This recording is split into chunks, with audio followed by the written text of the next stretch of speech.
para suster, Bapak Ibu, saudara-saudari, ada banyak beberapa pengalaman-pengalaman yang sempat terjadi, yang kita alami, yang sempat saya rekam, artinya saya lihat dalam situasi akhir-akhir ini. Sebelum kita bisa berkumpul bersama untuk berdoa bersama di gereja karena PPKM yang begitu lama. Satu yang saya cukup terinspirasi gitu. Terinspirasi ketika pengalaman yang beberapa bulan lalu itu, orang yang minta dibaptis, bukan hanya minta dibaptis sebenarnya, dia karena sakit COVID itu minta sakramen perminyakan, pengurapan orang sakit di rumah sakit karena COVID. Yang ingin saya katakan adalah suatu pertimbangan batin dalam diri saya. Yang saya hadapi pasien COVID, dia rindu untuk dibaptis dan menerima sakramen pengurapan orang sakit. Kalau dibaptis bisa diwakilkan bukan hanya pastor, mungkin dari perawat rumah sakit. Namun kalau sudah masuk dalam sakramen pengurapan orang sakit, tidak bisa diwakilkan, harus pastor. Itu yang menjadi pertimbangan saya, kan, yang maju mundur awalnya. Ada yang mengatakan jangan Romo, COVID bahaya. Tapi pertimbangan itu saya cerna, saya kunyah, saya konsultasi dengan dokter sejauh mana aman kalau saya masuk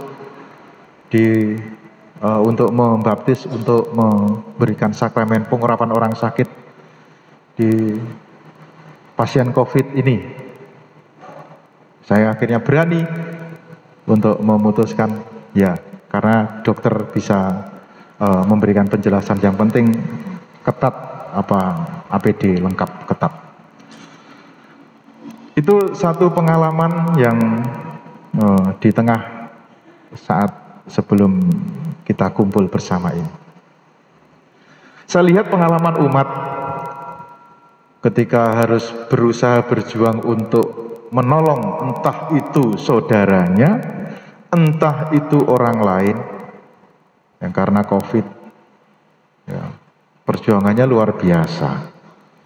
Saya yakin mereka itu melakukan semuanya itu ya muncul dari suatu gerakan batin. Ya, sampai ada yang sharing ke saya, sampai dibilang, saya belani Romo, obat Avigan yang mahal tak tuku, penting mari sehat. Dan obat yang lain yang mahal-mahal. Intinya bahwa gerakan suatu tindakan muncul dari melakukan tindakan kebaikan bukan karena kenal, namun lebih karena memang orang yang akan dibantu, entah itu keluarganya, entah orang lain, memang perlu. Inilah yang sudah terjadi, menjadi ekspresi tindakan yang dilakukan akhir-akhir ini di antara kita. Sabda pada firman Tuhan pada petang hari ini berkisah tentang hal itu. Yang intinya adalah kita diajak untuk menjadi pelaku firman. Menjadi pelaku firman, berupaya mengembangkan hati yang baik. Beribadah dengan tulus, bukan sekedar kewajiban atau pujian yang dangkal, yang tidak disertai keyakinan batin. Maka Yesus berkata melalui sabdanya, sebab ada tertulis, bangsa ini memuliakan Allah dengan bibirnya, padahal hatinya jauh daripadaku. Perintah Allah kamu abaikan untuk berpegang pada adat istiadat manusia. Ini sebagai bahan permenungan introspeksi saya dan Anda, kita semua, bahwa ibadah kita lakukan karena rutinitas, bisa terjadi kewajiban atau karena kerinduan dan kebutuhan. Kalau hanya rutinitas maka bisa terjadi berdoa, ibadah kita dapat disalahgunakan untuk kepentingan lain. Artinya bahwa kita beribadah ya hanya sebatas kewajiban. Kita dihantar untuk masuk dalam sebuah kerinduan sebagai keperluan, kebutuhan. Saya ingat, di antara umat di Lasem mengatakan, wes kangen untuk misa. Kapan Romo dibuka iki gerejane? Waktu itu ketika ada pernyataan itu di pikiran batin saya itu, iya ya. Kalau saya sebagai pastor bisa misa dewi, bisa. Tapi kalau umat ini saya mencoba untuk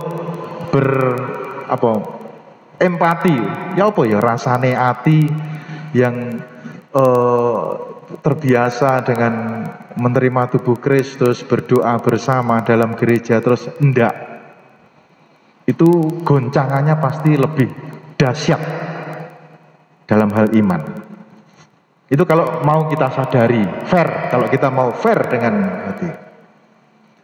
Karena banyak juga sharing-sharing umat, kalau streaming itu kayak ya ada semacam ya lucu juga jawaban ungkapannya, misa streaming kayak Romo kayak nerima tubuh Kristus kayak nerima angin katanya. Itu bahasa umat ya bisa dimengerti ya bisa dimaklumi karena tingkatan iman itu beda-beda. Memang ini menjadi sesuatu yang jadi sebuah kerinduan untuk mendekatkan batin kita kepada Tuhan. Karena itulah dasar iman kita. Dasar iman kita adalah menerima tubuh Kristus dengan jawaban amin. Ada sesuatu yang mendinginkan, ayem, adem. Dan itu tidak bisa kita pungkiri. Maka sabda Tuhan pada petang hari ini membantu kita untuk mari kita sadari bahwa Yesus melihat hati kita, bukan apa yang kelihatan. Poin yang kedua, kita dihantar untuk menyadari bahwa Yesus melihat hati, terlebih hati bukan yang kelihatan. Maka ajakannya murnikanlah batin. Kalau batin baik, maka tidak perlu khawatir akan apa yang mengotori dari luar. Orang yang hidup dalam kesucian batin akan mengangkat seluruh perbuatannya menjadi lebih kudus, atau kalau tidak terlalu bahasa kudus terlalu berat lebih religius gitu. Karena batinnya kita murnikan terus. Ini menjadi perjuangan saya dan jenengan sedoyo, kita semua. Maka dalam Injil Markus, Yesus mengingatkan bahwa benih kebusukan bisa ada dalam diri kita yang tidak peduli akan sisi rohani kita. Benih kebusukan bisa ada dalam diri kita yang tidak peduli lagi akan sisi rohani. Di mana arti kebusukan tadi muncul, kebusukan hati itu muncul dalam tindakan percabulan, pencurian, pikiran jahat, keserakahan, dan macam-macam tadi dalam Injil tadi. Maka kita diajak untuk melihat itu semua, dan dalam bacaan yang sebelumnya dalam surat Yakobus bacaan yang kedua Dikatakan di situ, surat Yakobus mengatakan bahwa